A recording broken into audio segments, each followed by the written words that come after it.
Dear students, in the previous module we learnt about a few types of research.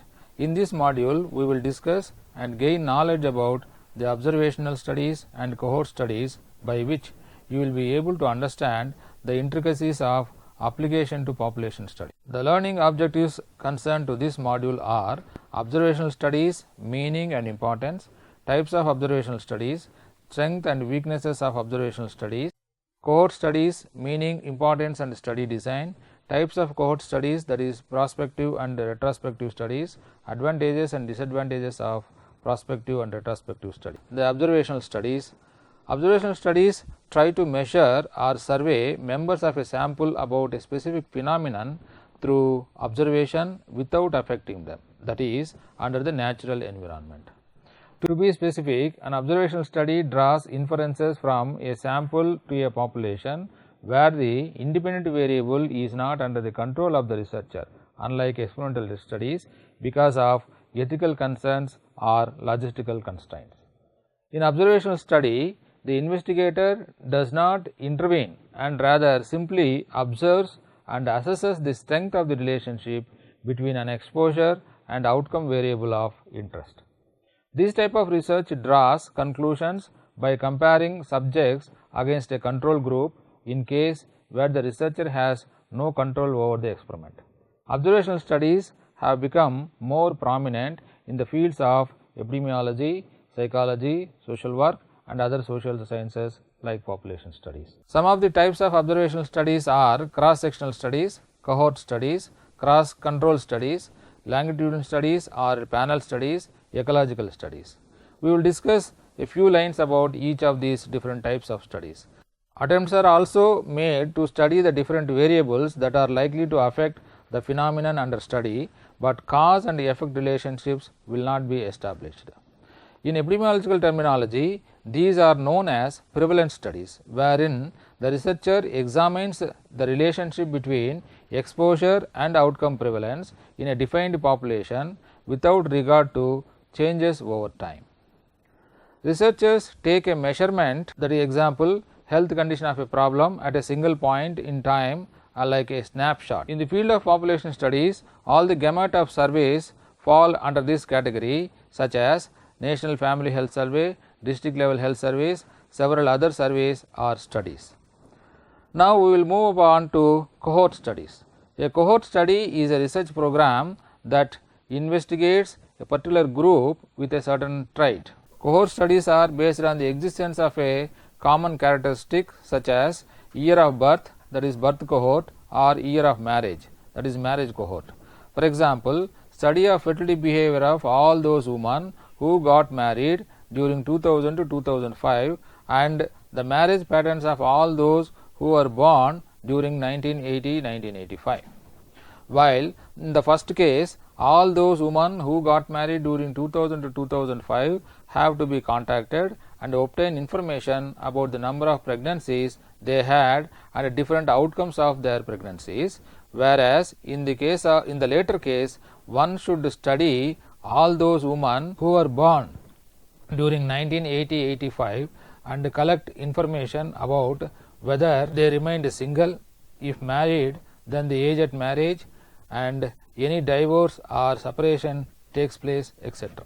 Next we will learn about case control studies. These are mostly used in epidemiology, to some extent in population studies also, wherein two different groups differing in outcome, that is a particular disease, are identified and compared on the basis of some supposed causal attribute, prime cause for the disease.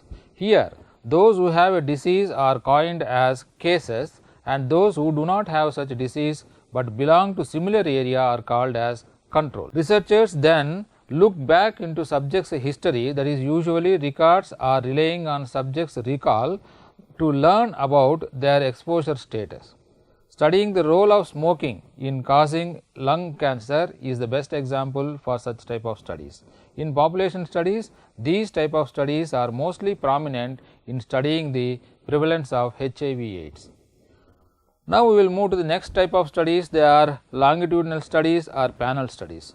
These are another type of observational studies in which the data is gathered for the same subjects as in cohort study, repeatedly over a period of time, which may be some years or even decades depending upon the topic of interest and resources.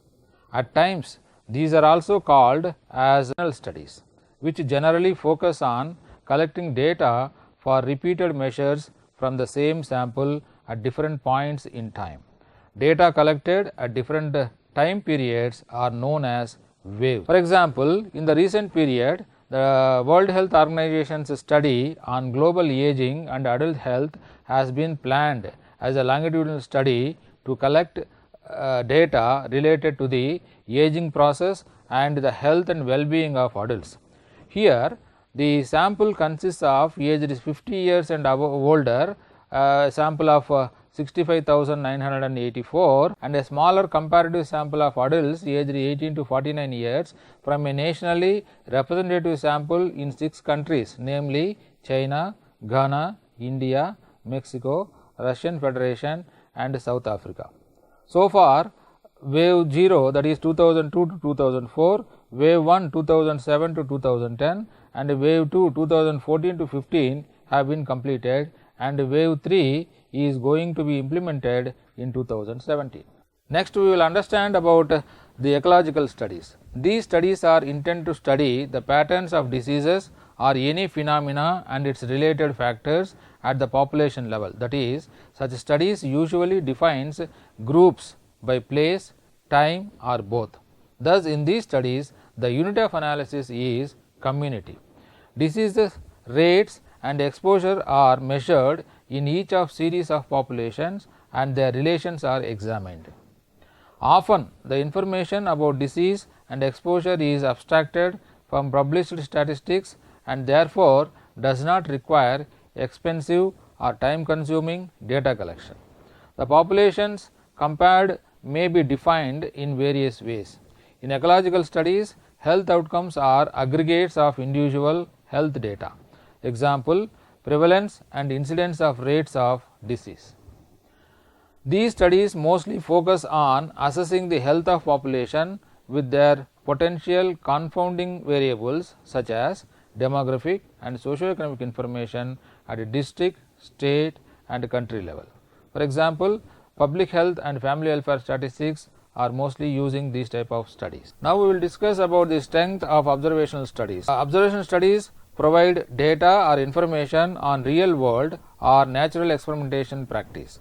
Observational studies can be a reasonable alternative to randomized controlled trials. Observational studies help to formulate hypotheses to be tested in subsequent experiments. Observational studies provide part of the community level data needed to design more informative, realistic clinical trials.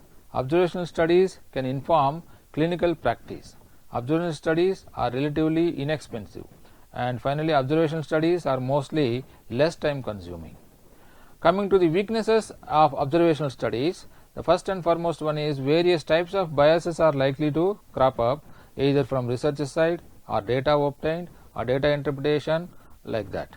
Some observational studies are expensive and time consuming. In observational studies, it is difficult to detect and determine the cause and effect relationships between exposure and outcome. Observation studies are subject to recall bias, that is biased on subject's memory and reports. In observational studies, selection of accurate and representative sample from the population is often difficult. After learning the observational studies, now we will move upon to cohort studies. Meaning wise, cohort studies are based on the experience of a common characteristic such as year of birth, that is birth cohort, or year of marriage, marriage cohort, etc. In the case of medicine, cohorts may be people who have taken a certain medication or have a medical condition for a period of time, say for a few days to few months. At times, the researcher may carry out the cohort study by dividing a cohort into subgroups. For example, a cohort of smokers could be subdivided with one group suffering from obesity and the other is not. In this respect, a cohort study is often interchangeable with the term naturalistic observation. The basic principle behind cohort studies is observing some phenomenon over a period of time among a group of people who have common trait. When it comes to study design of cohort studies, generally a well designed cohort study is likely to provide powerful results. In health related fields, in a cohort study, an outcome or disease free study population has to be first identified by the exposure or event of interest and followed over time until the disease or outcome of interest occurs. Since the exposure is identified before the outcome, cohort studies have a temporal framework to assess causality and thus have a potential to provide the strongest scientific evidence. The group of people usually sampled and enumerated, but sharing a different characteristic and who will be followed over time. For example, members of a birth cohort share the same year of birth. Then the researcher will collect information on exposure to the factor being studied and follows samples of exposed and unexposed people over time. The numbers of newly occurring, that is incidence cases of diseases, are recorded and compared between exposure groups. Two types of cohort studies are normally used in research parallel. The first one is prospective cohort study, the second one is retrospective cohort study. In the case of prospective cohort study, the researcher will select sample populations that have similar characteristics or traits and observe a particular outcome variable or phenomenon over a period of time, and thus the study becomes an ongoing process. To maintain validity, all the subjects must be initially free of the condition being tested for. Cohort analysis has been used most extensively in demography and population sciences, especially in studies of fertility. When statistics show a rise in the total fertility rate over a given period, for example, cohort analysis may reveal that this results from a lowering of the cohort mean age of fertility rather than simply a rise in the cohort total fertility. One can also explore the role of other socio-economic factors for such a change in fertility. When it comes to the advantages of prospective studies, prospective cohort studies generate excellent data about underlying trends in a population. Prospective cohort studies allows the researcher to measure any potential confounding variables or factors. In prospective cohort studies, temporal relationships can be established. Prospective cohort studies are good for studying rare exposure situations and multiple outcomes. In prospective cohort studies, it is possible for generalization of findings. Through prospective cohort studies, loss of follow-up cases can be recovered. The disadvantages of prospective cohort studies: prospective cohort studies usually require long period of time. They are also expensive and difficult. Prospective cohort studies need large sample size. In prospective cohort studies, it is difficult to select and maintain a non-exposed group. Likewise, the prospective cohort studies changes can occur over time in both expose and outcome assessment. Now we will move to the retrospective cohort study. In a retrospective cohort study, the researcher will select the sample populations that have similar characteristics, that is traits, but the outcome, that is fertility, marriage, disease, etc., already has taken place or occurs, which is followed by a look back at effect, possible exposure or causes for the occurrence of that particular outcome by classifying subjects based on their exposure status. As the focus of these studies is looking back after the phenomena has occurred, they are also known as historical cohort studies. In demography and population sciences, studies related to mortality and morbidity fall under this category. For example, one can look into infant mortality for a cohort of married women at present and then examining the plausible factors and effect over a period of time by backward looking. One can also carry out this type of cohort analysis by considering the records or registers maintained over a period of time. When it comes to the retrospective cohort studies are relatively inexpensive since the exposure and outcome already occurred. In retrospective cohort studies, the time to complete is usually short. The disadvantages side of these studies are In retrospective cohort studies, the investigator has no control over exposure or outcome assessment, as these studies depend on record keeping of others. In retrospective cohort studies, it is often difficult to determine the temporal relationship. For studying rare outcomes through retrospective cohort studies, large samples are required. Retrospective cohort studies, comparability between exposed and non-exposed groups is difficult to achieve.